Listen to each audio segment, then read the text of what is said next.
ការព្រះបិតាកម្ពុជាត្រូវការអង្គក្សត្រាកម្ពុជាត្រូវការព្រះវិញ្ញាណប្រទានពរជ័យកម្ពុជា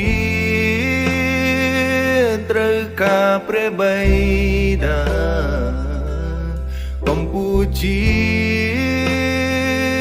ត្រូវការអង្គក្សត្រាកម្ពុជាត្រូវការព្រះវិញ្ញាណប្រទានពរជ័យ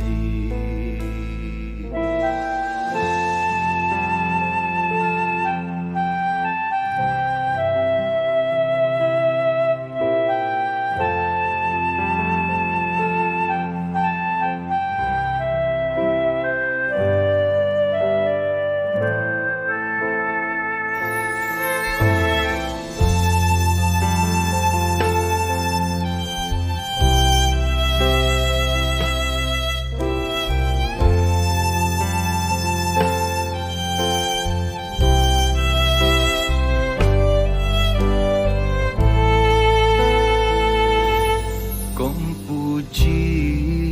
ត្រូវការព្រះគ្រីស្ទរហូតមកដល់ពេលនេះ